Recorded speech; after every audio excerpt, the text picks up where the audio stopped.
자, 오늘은 우리 로마서 강의 30번째, 벌써 30번째가 됐네요. 30번째, 십자가 걸림돌이냐 소망이냐라는 제목으로 말씀 나누도록 하겠습니다. 오늘 여러분들하고 나눌 말씀은 우리 로마서 9장 30절에서 33절 말씀인데요. 먼저 간략하게 이 말씀의 배경을 설명하고 우리 말씀을 좀 이어갔으면 합니다. 사도 바울은 이 로마서에서 복음의 본질이 뭐냐, 가장 큰 주제를 뽑으라고 한다면 뭐라고 그랬죠? 이신 칭의, 믿음으로 구원을 받는 것이다 라고 하는 그런 주제를 가지고 이 복음의 본질과 구원의 방법에 대해서 이렇게 깊이 다루고 있는데요. 9장에서 11장까지는 크게 보자면은 1장에서 11장까지는 이론이라고 보시면 돼요. 그 중에서도 9장에서 11장까지는 이스라엘의 구원에 관해서 하나님께서 이렇게 말씀해 주시고 있는데요. 우리는 오늘 본문 앞서서 지난 시간에 하나님의 절대적인 주권에 대해서 나누었습니다. 하나님께서 어떤 절대적인 주권에 의해서 우리를 선택하셨다라는 그런 이야기를 하면서, 만약에 우리 어떤 행위, 우리가 정말 선하게 살아내고 정말 하나님 보실 때 정말 믿음이 좋게 살아내서 우리를 구원해 주셨다면 좋겠지만, 불행하게도 인간은 죄인이기 때문에 어느 누구도 그렇게 구원받을 사람이 없다고 그랬죠. 그래서 지난 시간에 하나님의 사랑이 아니고는 우리는 절대 구원받을 수 없다. 하나님의 주권적 선택이지만 우리의 입장에서는 하나님의 사랑이 아니고는 우리는 구원받을 수 없다라는 그런 이야기를 지난 시간에 소개했습니다.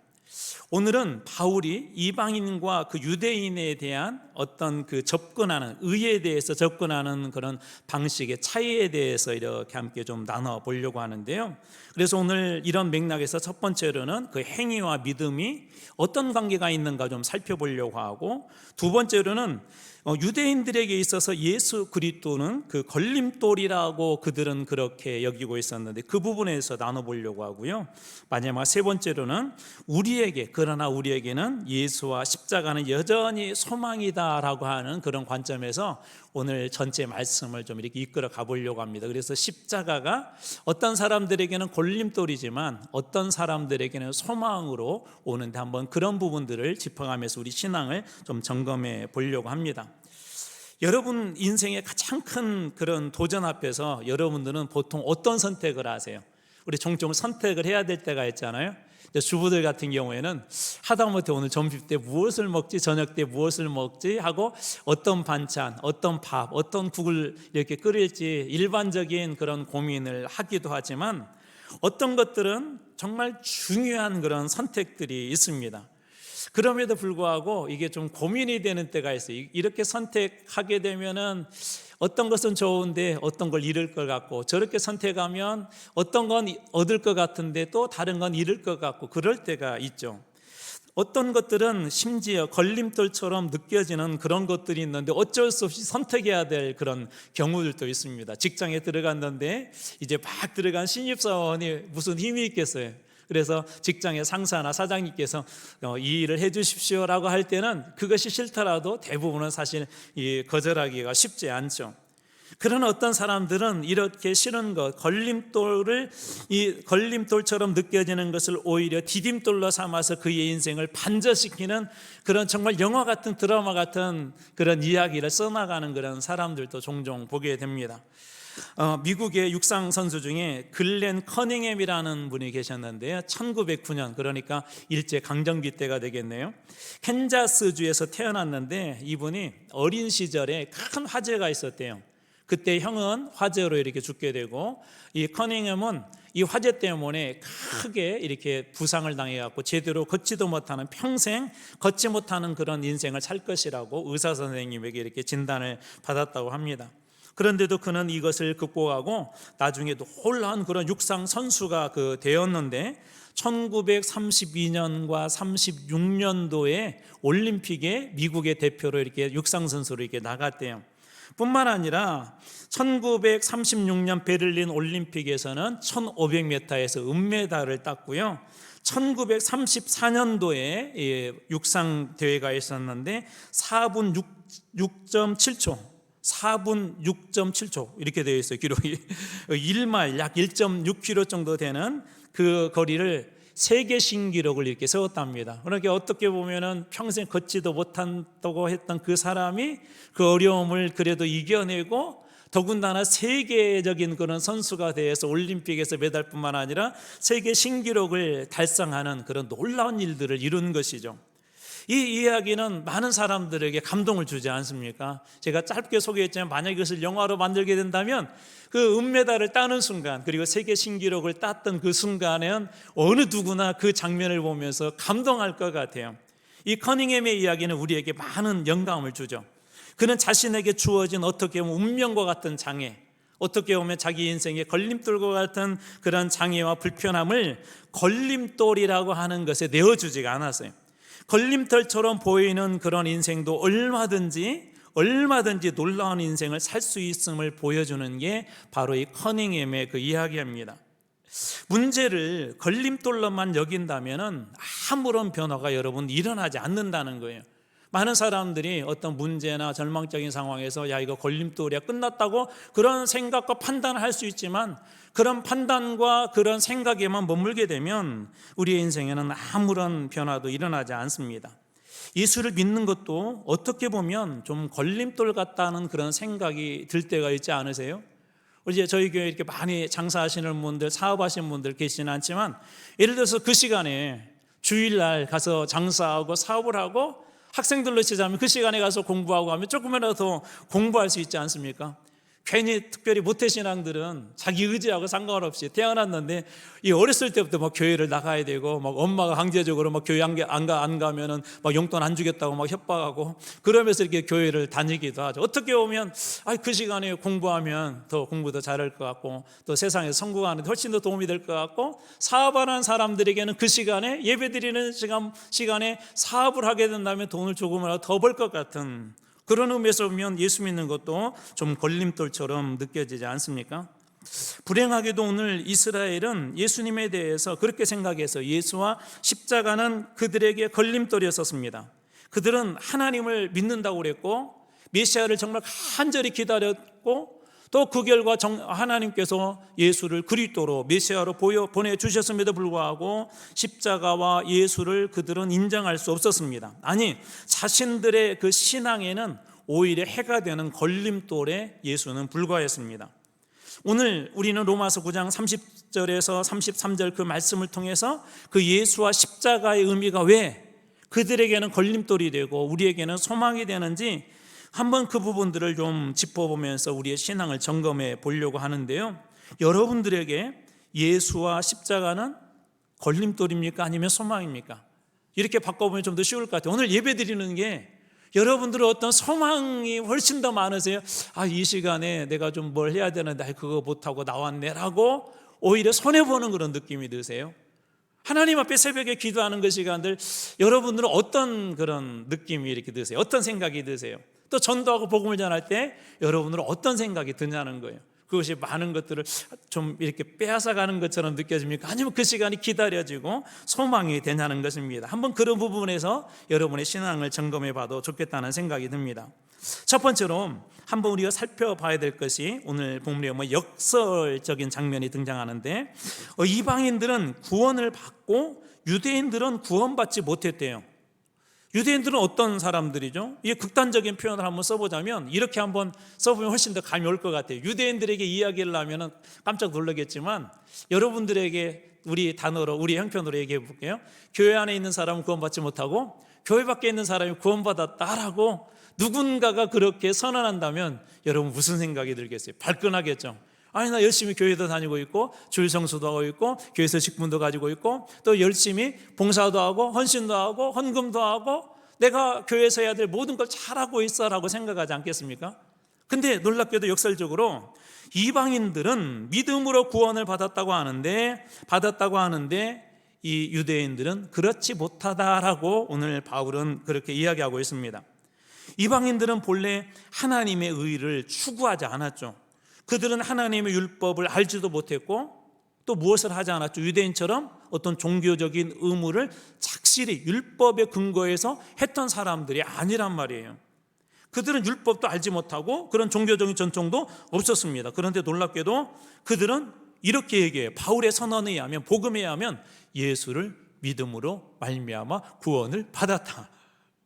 유대인들이 열심히 막 이 헌금 생활도 하고 또 막 전도 생활도 하고 이 안식일 날 빠지지도 않고 또 안식일 규정뿐만 아니라 율법의 규정들을 막 다 지키고 그랬는데 성경은 그 이야기는 한참 뒤로 밀어놓고 오히려 이방인들은 그렇게 어떤 종교적인 의무를 다하거나 종교적인 전통을 다 지키거나 그렇게 하지 않았는데 믿음으로 구원을 받았다고 할 때 유대인들이 쉽게 용납할 수 있을까요? 여러분들은 교회 안에 있는데 당신들은 구원받지 못하고 교회 밖에 있는 사람이 저 사람들이 밖에 있지만 저 사람들 예수 믿는다고 고백해 저 사람들 구원했어라고 그렇게 이야기한다면 쉽게 받아들일 수 있겠냐는 거예요. 오늘 말씀의 30절입니다. 그런즉 우리가 무슨 말을 하리요? 의를 따르지 아니한 이방인들이 의를 얻었으니 곧 믿음에서 난 의요. 여기 보면 이들은 원래 어떤 사람이라고 그랬죠? 의를 따르지 않은 사람, 의를 따르지 않는 사람들이었대요. 에베소서 2장 2절에 보면 의를 따르지 않는 사람들에 대해서 2장 1절에는 먼저 이렇게 표현을 하고 있는데요. 죄로 말미암아 죄와 허물로 너희는 죽었다라고 그렇게 이야기해요. 바로 그게 의를 따르지 않은 사람. 그러면서 에베소서 2장 2절에 이렇게 이어집니다. 그때 너희는 그 가운데서 행하여 이 세상의 풍조를 따르고 공중의 권세 잡은 자를 따랐으니 곧 지금 불순종의 아들 가운데서 역사하는 영이라. 그때 의를 따르지 않은 그때 너희는 그 가운데서 이 죄 가운데서 행했고 세상 풍조를 따르고 공중의 권세 잡은 자를 따랐는데 곧 지금의 불순종의 아들 가운데서 역사하는 영이라. 불순종의 사람들로 그들이 살았다는 것이죠. 허물과 죄로 죽은 자, 하나님과 완전히 단절된 자, 그것이 방금 이 로마서 9장 30절에서 이야기했던 의를 따르지 아니하는 이방인들의 모습이었습니다. 그러니까 하나님과 전혀 상관없는 인생이었기 때문에 그들은 당연히 죽은 그런 존재였었던 것이죠. 그런데 이들이 한 게 뭐죠? 의를 따르지 않았던 그들이 어느 날 갑자기 막 변화돼 가지고 막 선을 행하고 남을 막 구제하고 많은 사람을 살리는 그런 일을 해서 구원받은 것이 아니라 이들이 의롭다함을 얻기 위해서 착하게 산 것도 아니고 열심히 무엇인가를 한 것도 아닌데 성경은 뭐라고 이야기하냐면 예수 그리스도로 말미암은 의, 예수 그리스도를 믿음으로 구원을 받았다라고 그렇게 이야기합니다. 여러분들이 열심히 막 교회 사역을 해서 교회가 부흥도 했어요. 여러분 부서가 막 열심히 막 부흥을 했어요. 그런데 어느 날 여러분들은 칭찬하지 않고 이제 막 들어온 막 새 가족을 칭찬해요. 그 사람 때문에 그 당신이 이렇게 오셔서 우리 교회가 막 부흥했어요. 그럴 때 여러분 마음은 어떨 것 같아요? 한편으로 좋으면서도 한편으로는 좀 그러게 좀 나는 뭐야? 내가 열심히 교회 봉사했는데 열심히 그동안 했는데 내가 열심히 했기 때문에 교회가 이렇게 부흥한 것이 아니야? 최소한 그런 생각을 인간적으로 할 수가 있죠. 그거 아마 누구나 그런 생각 할 수 있을 것 같아요. 자기 자신의 어떤 이 공과 그 다음에 그런 열심에 대해서 자기 나름대로 프라이드가 있으실 것 같아요. 정말 열심히 그렇게 살았으니까. 유대인들은 그렇게 살았잖아요. 근데 저 이방인들은 그렇게 살지 못했어요.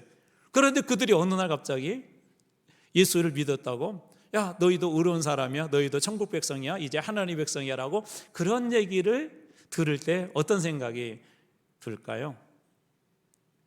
아마 유대인들의 입장에서는 그것을 쉽게 용납하지 못할 것입니다. 그런데 분명한 이야기는 뭐냐면 성경은 의롭다 함을 얻은 것이 믿음으로 난 것이다 라고 그렇게 이야기해요. 여러분들이 잘 아는 사도행전 10장의 고넬료의 이야기를 잘 생각해 보십시오. 그도 이방인이었습니다. 하나님을 경외하고 백성을 구제하는 그런 사람이었었고 하나님께 항상 기도하는 사람이었었고 베드로가 그들에게 말씀을 전했을 때 성령이 임하는 것, 그들에게도 구원이 임하는 것을 이 베드로가 목도하지 않습니까? 영화 레미제라블, 우리 소설로도 있는 레미제라블의 그 주인공 장발장의 이야기를 여러분들은 잘 알 것입니다. 빵을 훔친 죄로 19년 동안의 감옥살이를 하게 되었고, 그리고 이제 드디어 감옥에서 이렇게 나오게 되어서 이 사회생활을 하던 중에 일어났던 그 일 중에 한 주교를 만나게 되었는데, 이 주교는 장발장에게 사랑과 용서를 베풀죠. 무슨 사건이 있었죠? 은식기를 훔쳐서 이렇게 달아난 그런 이 사건이 있었는데 나중에 이 주교가 그런 얘기를 내가 준 것이다 그렇게 이야기하죠. 그리고 그를 용서합니다. 이 사건을 계기로 장발장은 자신의 삶을 완전히 바꾸기로 결심을 하죠. 왜 그러냐면 자신의 그 행위가 아니라 내가 무엇인가를 잘해서 용서받은 것이 아니라 은혜로 그 용서받은 그런 삶, 바로 이 장발장은 자신의 행위로는 의롭다함을 받을 수 없었지만 주교의 무조건적인 사랑과 용서, 이건 하나님의 은혜를 상징하는데 용서를 통해 새로운 삶을 그는 시작할 수 있었기 때문에 그렇습니다. 장발장의 변화는 그가 받은 은혜를 믿고 받아들였기 때문에 가능한 것이죠. 그 은혜를 믿고 은혜를 받아들였기 때문에 자기의 삶에 가능했던 거예요. 이는 우리가 예수 그리스도를 믿음으로 의롭다함을 받는 것과 유사합니다. 우리가 믿음으로 의롭다함을 받을 때 아무 공도가 없는 거죠. 은혜죠. 우리가 아무리 이런 믿음을 갖는다 할지라도 하나님의 선언적인 그리고 먼저 주어진 그런 은혜가 없었다면 우리는 구원받을 만한 그런 존재가 아니란 말이에요. 이방인들의 믿음은 그래서 우리에게 중요한 교훈을 줍니다. 하나님의 은혜는 우리의 배경이나 과거의 행위와 관계없이 누구에게나 열려 있다는 거예요. 그 사람이 이방인이고 그 사람이 그동안 종교적 활동을 하지 않았고 그 사람의 형편이 그동안에 하나님과 전혀 관계없는 삶을 살았다 할지라도 그 과거의 행위와 상관없이 예수 그리스도를 구주로 고백할 때 주어지는 의라는 것입니다. 또한 진정한 믿음은 단순한 종교적 행위가 아니라, 믿음이라는 것은 어떤 종교적 행위가 아니라 하나님의 은혜에 대한 우리의 겸손한 응답이에요. 예배도 그런 것 아니에요. 하나님께서 우리에게 베풀으신 은혜에 대한 응답이 예배 자리 아닙니까? 그래서 우리가 찬양을 하기도 하고 기도하면서 감사의 기도를 하기도 하고 그런 것 아니에요. 그게 은혜 받은 자의 마땅한 삶이죠. 하나님께서 우리에게 은혜를 베풀어 주셔서 우리 같은 사람들도 우리 조선 땅, 우리 한국 땅에 예수라는 그런 복음, 예수의 복음이 들어오지 않았다면 오늘 우리 역시도 여전히 이방인들이었었겠죠. 그렇기 때문에 진정한 믿음은 단순한 종교적 행위가 아니라 하나님의 은혜에 대한 겸손한 응답을 보여주며 사는 그 삶이 진정한 그 믿음이라는 것이죠. 반면에 유대인들은 어떤 삶을 살았죠? 율법을 열심히 지켰죠. 그들은 하나님의 선문으로서 뭣도 있어요? 자부심도 있었어요. 율법을 철저히 지키려고 노력했고, 그런데 그들은 오히려 하나님의 의에 이르지 못했다라고 그렇게 이야기합니다. 다시 말씀드려 볼게요. 아주 율법을 지키려고 열심히 살았어요. 선민에 대한 그런 자부심도 있었어요. 심지어 율법을 구체적으로 어떻게 지킬까 항목을 구체적으로 그들이 만들기도 했습니다. 그런데 율법을 철저히 이렇게 지키려고 노력했는데도 그 율법을 지키는 걸 통해서 그들은 의롭다 함을 얻지 못했다는 거예요. 오늘 말씀의 31절입니다. 의의 법을 따라간 이스라엘은 율법에 이르지 못하였다라고 해요. 의의 법을 따라간 이스라엘은 오히려 율법에 이르지 못했다. 다시 말해서 의롭다 함을 얻지 못했다는 것입니다. 유대인들이 이방인을 미워한 이유 중에 하나는 선민의식 때문에 그래요. 그리고 그 선민의식 중에는 그 율법을 자기들 나름대로 열심히 지켰다고 하는 그런 어떤 영적 교만함들도 있었죠. 그들은 하나님께서 자신들만을 선택하셨다고 믿었고, 이방인들은 하나님의 은혜에서 제외된 존재로, 그리고 사마리아나 그런 사람들의, 사마리아인들 같은 사람들에 대해서는 개나 돼지 취급할 정도로 그들은 상당한 자긍심이 있었어요. 선민의 자긍심들. 이러한 태도는 우리 요나서 공부하면서도 배웠는데, 요나에게서도, 심지어 선지자 요나에게서도 볼 수가 있습니다. 요나는 니느웨 사람들을 이렇게 회개시키도록 요나가 이렇게 선교사로 파송을 받았지만, 그곳에 가서 니느웨 사람들이 구원을 받는 걸 보고 이렇게 이야기했습니다. 쉬운 성경으로 제가 읽어드려 볼게요. 요나서 4장 2절. 요나가 여호와께 불평하며 말했습니다. 나는 고국에 있을 때부터 이런 일이 일어날 줄 알았습니다. 내가 급히 다시스로 도망쳤던 것도 그런 까닭이었습니다. 불평했대요. 저 사람들 죽어야 되는데 하나님, 저 사람들 제가 구원할 줄 알았어요 하면서 그렇게 얘기했대요. 나는 주께서 자비롭고 은혜가 많으신 하나님이라는 걸 알았습니다. 주는 노하기를 더디하시고 사랑이 많으시기 때문에 그들을 심판하시기보다는 용서해 주시라는 것을 알고 있었습니다. 하나님을 잘 알고는 있었어요. 근데 뭐라고 했냐면, 제가 가서 복음 전하면 니느웨 사람 회개하잖아요. 저 사람들 도대체 잘한 게 뭐가 있다고요? 우리 민족 얼마나 힘들게 했는데요 라고 그렇게 요나가 하나님 앞에 항면하듯이 불편하듯이 그렇게 했는데 어쩔 수 없이 가게 됐죠. 나중에는. 근데 가서 진짜 하나님 말씀을 선포했더니 이 사람들이 막 회개 운동이 일어나요. 전부 다 동물들까지 막 금식시키고. 그때 이 요나가 불평하며 했던 말이 방금 읽어드렸던 그 말씀입니다. 한 신문에서 나온 기사인데요, 이 건강에 대한 기사인데 어떤 사람이 열심히 매일매일 이렇게 건강을 유지하려고 매일 5km씩을 이렇게 달렸대요. 근데 문제는 과도한 운동으로 인해서 무릎에 부상을 입었대요. 열심히 운동을 했는데 오히려 그 운동이 뭐가 된 거죠? 건강에 해가 된 거예요. 유대인들의 모습은 어찌 보면 이 모습하고 비슷합니다. 율법을 지키려고 하는 그런 열심을 있었는데 오히려 그 열심이 신앙을 파괴하고 하나님으로부터 더 멀어지게 한 것이죠. 우리는 여기에서 중요한 교훈 하나를 얻을 수가 있는데, 열심도 중요하지만 바른 방향을 향한 열심이 더 중요하다는 겁니다. 열심히 되는 것도 중요하지만 방향이 바르게 가는 것. 우리 다음에 보겠지만 로마서 10장 2절에서 이렇게 바울을 통해서 말씀해 주는데요, 내가 증언하노니 그들이 하나님께 열심히 있으나 올바른 지식을 따른 것이 아니니라 라고 그렇게 이야기합니다. 바른 지식은 있었고 그 지식, 하나님께서 그들에게 이 바른 지식을 주셨지만 그 지식을 따른 것이 아니라 열심은 있었는데 그 지식은 무시하고 자기 기준과 그것으로 열심히 했다는 거예요. 열심은 정말 칭찬받을 만하죠. 그러나 그들은 율법의 본질을 놓쳤습니다. 그들은 열심히 있었지만 하나님과의 진정한 그런 관계로 이어지기보다는 자기 자랑, 자기 유익을 위한 그런 열심이었어요. 그러다 보니까 예수와 십자가는 그들에게 있어서는 믿지 못할 존재뿐만 아니라 걸림돌이었습니다.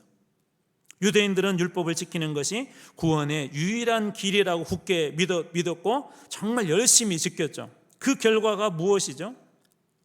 그들은 다른들은 내가 열심히 이 율법을 지켰기 때문에 내 신앙이 그래도 괜찮은 사람이야, 그래도 나는 교회에서 존경받을 만해 라고 생각했을 것 같습니다. 근데 주님은 그렇게 말씀하지 않으세요. 32절 말씀입니다. 어찌 그러하냐, 이는 그들이 믿음을 의지하지 않고 행위를 의지함이라 부딪힐 돌에 부딪혔느니라. 부딪힐 돌에 부딪혔대요. 믿음을 의지하지 않고 행위, 그 열심을 내어서 그렇게 했는데 오히려 부딪힐 돌에 부딪히는 그런 현상이 일어났대요. 여기서 부딪힐 돌은 십자가를 말하는데, 행위로 의롭게 되고 구원을 받는다는 생각이 뭐죠? 십자가의 걸림돌이 되었다는 것이죠. 열심히 하는 게 중요한 거 당연한 거 아니에요? 사회에서는. 여러분이 기업을 할 때 열심히 하는 게 당연하죠. 그래야 기업이 잘 되는 거죠. 자식 교육도 열심히 해야 돼요. 그런데 그 행위만을 의지함으로, 믿음을 의지 않고 행위만을 의지함으로 오히려 이 십자가를 걸림돌 되게 했다는 거예요. 여러분, 열심히 좋은 것 같지만 열심으로 망치는 것들도 많이 있죠. 자식 농사도 열심으로 망치는 분들이 계세요. 가끔 이제 여러분들도 그걸 보시잖아요. 아이들, 이렇게 문제 있는 아이들 이렇게 양육하는 그 과정을 보면 그 부모들이 거의 한 80%는 다 열심히 있어요. 열심히 있어서 망치는 거예요. 열심히 있어서. 오래전에 막 미국의 유명한 대학교를 자식 한 3번의 그 어머니 이야기를 이렇게 들었는데요, 어떻게 자식 교육의 노하우를 알려주세요 그랬더니 아이들이 하고 싶은 대로 할 수 있도록 그냥 이렇게 봐줬대요. 근데 어려운 일 당하거나 그런 일 보면 늘 부모들이 열심히 있어요. 가끔 보면 이렇게 꽃을 죽이는 사람이 있어요. 꽃마다 특성이 있더라고요. 물을 좋아하는 꽃, 물을 싫어하는 꽃, 거름이 많이 필요한 꽃, 또 적게 필요한 꽃. 근데 적게 필요한데, 물이 적게 필요하고 거름이 적게 필요한데 매일매일 물을 주면 어떻게 돼요? 꽃 안 기르세요? 전혀 모르시는 것을. 그런 것들은 죽죠. 열심히 꽃을 죽이는 겁니다. 그럼 구원의 문제도 비슷한 것 같아요. 이스라엘은 자신들의 노력과 행위로 구원을 얻을 수 있다고 생각했지만 그것은 하나님의 방법이 아니었습니다. 믿음을 의지하지 않고 행위를 의지함으로 그들은 예수를 바르게 바라볼 수도 없었고, 하나님의 영광을 위해서 내가 열심을 했다고 그랬지만 오히려 하나님의 영광을 가리고 하나님의 영광 대신 예수를 십자가에 못 박아버리고 맙니다. 사랑하는 성도 여러분, 우리도 당시 이스라엘 사람들처럼 열심히 믿고 열심히 봉사하는데 혹시 하나님과는 전혀 상관계없는 그런 삶을 살 수도 있음을 오늘 말씀이 우리에게 경고하고 있지는 않을까요? 열심히 주님을 위해서 무엇인가 하고 있다고 하는데 오히려 하나님과 전혀 관계없는 그런 삶을 살고 있다고 어쩌면 경고하고 있는지도 모르겠습니다. 마태복음 7장 21절 22절 통해서 마태를 통해서 주시는 이 경고의 문구를 여러분 한번 귀담아 들어보시기 바랍니다. 어느 날 예수님께서 제자들과 이렇게 함께 거닐고 있다가 예수님께서 제자들에게 진지한 표정으로 말씀하셨어요. 나를 향해 주님, 주님이라고 부르는 사람들이 모두가 천국 가는 것은 아니다. 오직 하늘에 계신 내 아버지의 뜻대로 행하는 사람만 들어갈 수 있다라고 예수님께서 제자들에게 이야기했습니다. 그러자 제자들은 놀란 표정으로 서로 바라보았습니다. 예수님은 계속 말씀하셨습니다. 그날에 많은 사람들이 나에게 와서 이렇게 말할 거야. 주님의 이름으로 제가 예언도 하고요, 귀신도 쫓아내고 많은 기적을 행했잖아요 라고 주님 앞에 그렇게 묻는데요. 그런데 그때 주님은 뭐라고 말씀하십니까? 마태복음 7장 23절입니다. 그때 내가 그들에게 밝히 말하되 내가 너희를 도무지 알지 못한다. 불법을 행하는 자들아 내게서 떠나가라 하리라. 만약에 우리가 죽어서 천국 가서 주님 앞에 섰어요. 주님 앞에 가서 자랑하는 게, 주님, 제가 한마음교회 목사로서 이것도 하고요, 저것도 하고요, 이것도 하고요, 막 그것도 하고 열심히 자랑했는데 그때 주님께서 이렇게 말씀하신다면 어떻게 될까요? 나의 영광을 위해서 살았다고? 내가 언제 그렇게 살라고 했냐? 내가 나를 위해서 열심히 교회를 위해서 섬겼다고? 근데 내가 언제 너보러 그렇게 살아라고 그랬어? 라고 말한다면 어떻게 되겠습니까?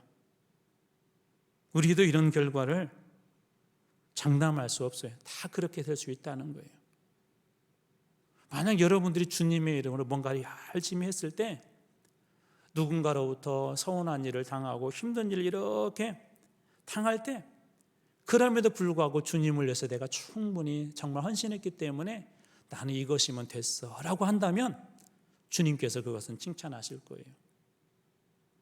그런데 열심히 했어요. 누군가가 알아주지 않아요.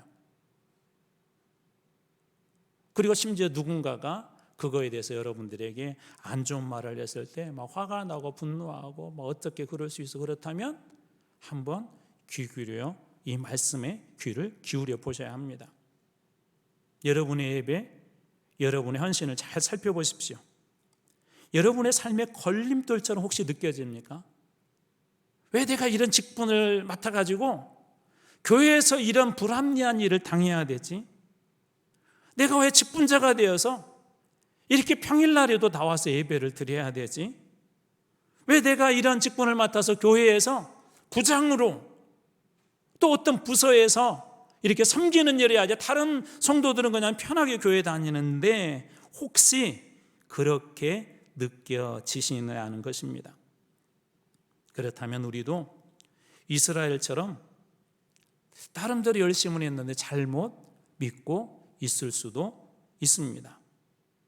같은 예수를 믿어도 어떤 사람들에게는 십자가가 소망으로 다가오지만 어떤 사람들에게는 이 소망의 십자가가 걸림돌로 다가오지 않습니까? 유대인들에게 있어서는 예수와 십자가는 걸림돌이었어요. 지금까지도 그래요. 하나님을 열심히 믿는다고 했지만 그 열심이 오히려 소망의 십자가를 그들은 걸림돌의 십자가로 바꿔버리고 예수 그리스도를 여전히 그들은 저주받은 인생으로 그렇게 지적하며 살고 있지 않습니까? 그러나 보십시오. 오늘 말씀의 33절에 또 다른 사람이 등장합니다. 기록된 바 보라, 내가 걸림돌과 거치는 바위를 시온에 두노니, 시온 예루살렘에 두노니, 이스라엘에 두노니, 내가 걸림돌과 거치는 바위를 시온에 두노니, 그를 믿는 자는 무엇을 당하지 않는다고요? 부끄러움을 당하지 아니하리라. 다수의 사람들이, 그때 당시 힘 있는 사람들이, 그때 당시에 종교의 주리였던 사람들이 걸림돌, 거치는 바위, 예수와 십자가에 대해서 그들은 그렇게 이야기했지만 주님은 분명하게 말씀하시, 그를 믿는 자는 결코 부끄러움을 당하지 않을 것이다. 현세에는 그럴 수 있어요. 지금은 그럴 수 있어요.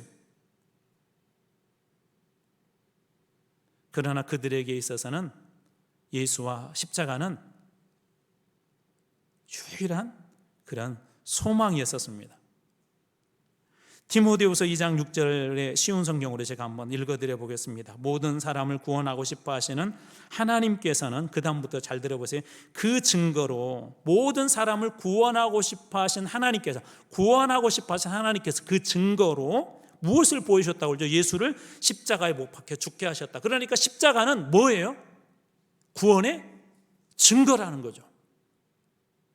십자가는 단순히 저주의 자리가 아니에요. 유대인들이 보는 십자가는 저주받은 사람이 죽은 걸림돌의 자리가 아니라 어떤 사람들에게는, 구원에 대한 간절한 소망이 있는 사람들에게는 그 십자가는 저주의 자리가 아니라 구원의 확실한 증거임을 이 십자가가 보여주고 있대요. 그러니까 십자가는 뭐예요? 구원의 확신이 이기요, 십자가는 구원의 소망의 그런 자리 아닙니까? 뿐만 아니라 골로새서 2장 15절도 보십시오. 통치자들과 권세들을 무력화하여 드러내어 구경거리를 삼으시고 십자가로 그들을 이기셨느니라.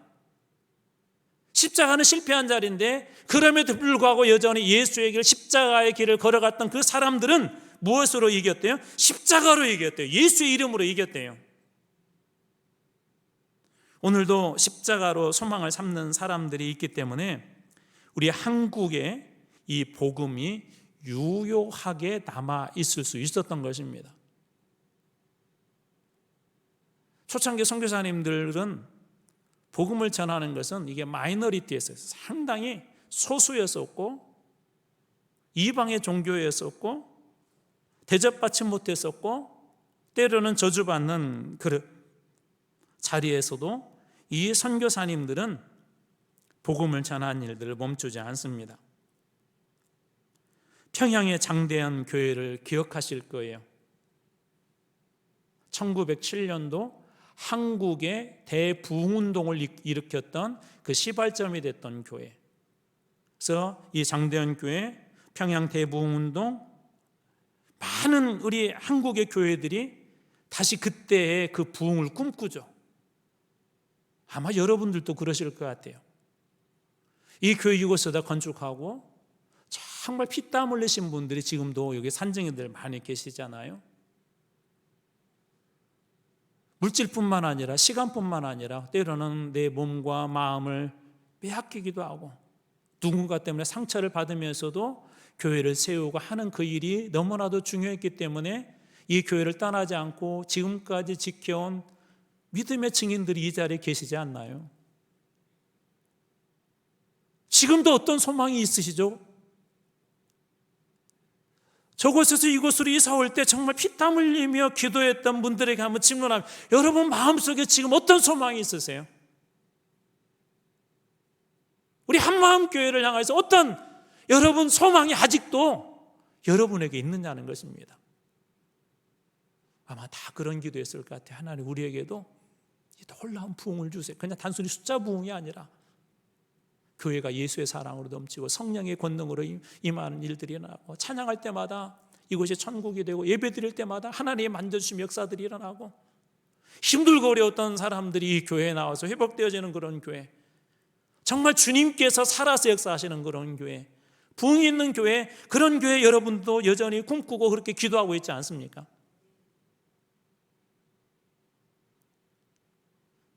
그런데 어떻습니까? 요즘 우리 뉴스나 수많은 데이터, 연구 결과에 의한 데이터들은 한국 교회를 절망적으로 보고 있어요.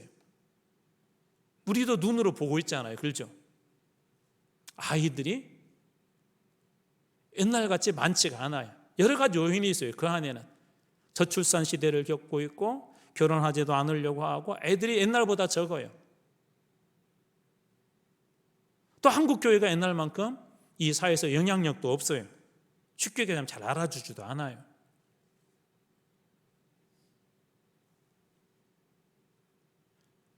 이런 절망적인 상황에서도 과연 교회는 여전히 이 시대의 희망이 될 수 있고, 그럼에도 여전히 우리가 꿈꾸는 이 부흥의 이야기들은 유효한가라는 질문을 여러분들은 던져보셔야 돼요.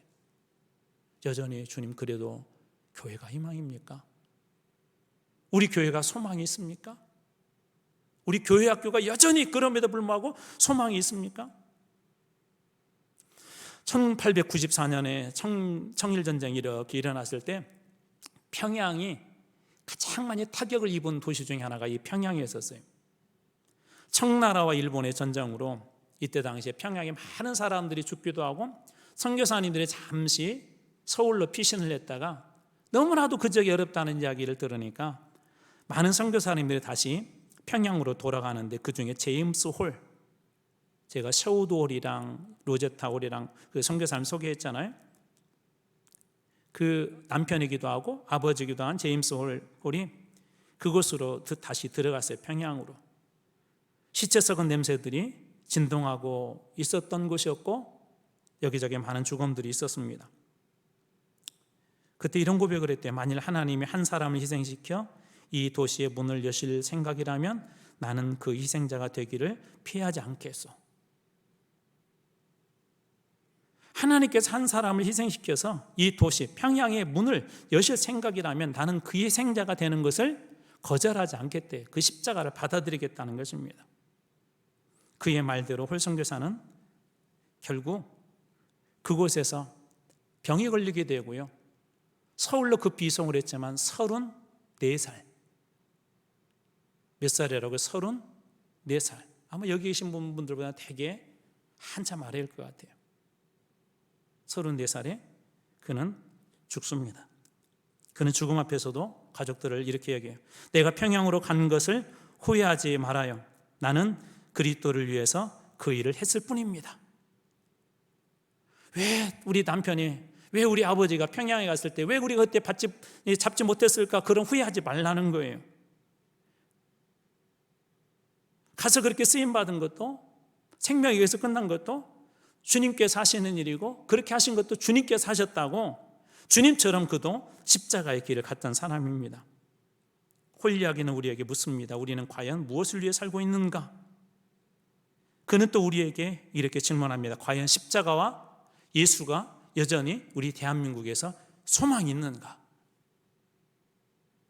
교회마다 부흥에 대한 그런 답을 찾으려고 몸부림칩니다. 갈수록 목회자들도 줄어들 것입니다. 갈수록 다음 세대도 줄어들 것입니다. 어떤 사람은 아예 이제 답이 없다고 합니다. 한국 교회는 끝났다고 합니다. 그런데 예수님 당시, 바울 당시를 보십시오. 교회는 끝난 것처럼 보였지만 끝나지 않았고 그 복음은 여전히 살아서 그 뒤로 2000년 뒤에 우리 이 땅에까지, 그리고 여러분들까지, 여러분 자녀들까지 오지 않았습니까? 제가 여러분 소개했던 김종원이라는 그 작가가 쓴 책 중에 인간은 노력하나 방황한다, 이게 원래 괴테가 했던 말인데, 그 괴테 이야기들을 이렇게 묶어서 인문학 그런 책으로 출판한 분인데, 그 책에 이런 내용이 나오더라고요. 답이 없는 시대를 산다고 말하는 사람들이 많다. 우리 교회도 그렇죠. 답이 없다, 부흥은 끝났다, 답이 없다라고 이렇게 이야기하죠. 하지만 나는 그렇게 생각하지 않는다. 답을 찾지 못하거나 없다고 생각하는 이유는 그 문제가 어디에서 온 것인지 모르기 때문이다. 답이 없다고 사람들이 답을 찾지 못하거나 답이 없다고 생각하는 이유는요, 그 문제가 어디에서 온 것인지를 모르기 때문이에요. 오늘 교회도 똑같지 않습니까? 어디서 문제가 오는 것 같습니까? 우리 한국교회 문제가 어디서 오는 것 같아요? 열심과 헌신은 여전히 교회 안에도 남아있습니다. 교회는 예전에 비해서 많은 좋아지는 교회의 장소나 그런 현장들은 예전에 훨씬 더 좋아졌습니다. 그런데 열심과 헌신해서 답을 찾으려는 것 혹시 아닐까요? 돈과 숫자에서 답을 찾으려는 것 아닐까요? 성경은 분명하게 우리들에게 얘기합니다. 예수가 그리고 십자가의 그 길이 여전히 답이라고 그렇게 이야기합니다. 사도행전 2장 21절 누구든지 주의 이름을 부르는 자는 무엇을 받을 것이라고 이야기하죠? 구원을 받을. 주의 이름에 뭐가 있다는 답이 있다는 거예요. 사랑하는 성도 여러분, 세상에서 말하는 얘기가 틀린 건 아니에요. 절망적으로 가고 있는 것도 맞고, 교회가 정말 다시 부흥할 수 있을까? 아마 여기 계신 분들도 그러실 것 같아요. 한참 교회가 이렇게 막 부흥하는 시기에는 우리 한마음교회도 뭔가 될 것 같다, 그런 희망을 가졌지만 여러 가지 그동안에 겪어온 그런 상황과 상황을 보면서 여러분들은 희망을 다 혹시 놓아버리지는 않았습니까? 그럼에도 불구하고 여전히 예수와 십자가를 믿는 사람들에게는 교회가 희망이고, 예배의 자리가 희망이고, 기도의 자리가 희망인 걸 믿으시기 바랍니다. 오늘 바울이 그걸 보여준 거예요. 유대인들은 예수와 십자가 걸림돌이라고 생각했지만 그럼에도 불구하고 여전히 우리를 살리고 구원해 주는 희망, 교회의 희망은 믿음으로 예수 앞에 섰을 때 예수에게 답이 있다는 것을 오늘 바울이 보여준 것입니다. 사랑하는 성도 여러분, 저는 여러분들이 그런 질문과 문제 앞에 섰을 때 예수와 십자가 붙잡는 이 씨름 한번 해보시길 여러분들이 권면합니다. 그래도 예수에게 답이 있다, 말씀에 답이 있다, 예배에 답이 있다, 교회에 희망이 있다. 여러분들이 믿고 구하고 나갈 때 주님을 통해서 여전히 절망적인 상황에 있는 우리 형편들이지만 주님께서 새로운 길, 완전한 길들을 여러분들에게 열어주실 줄로 믿습니다. 기도하겠습니다.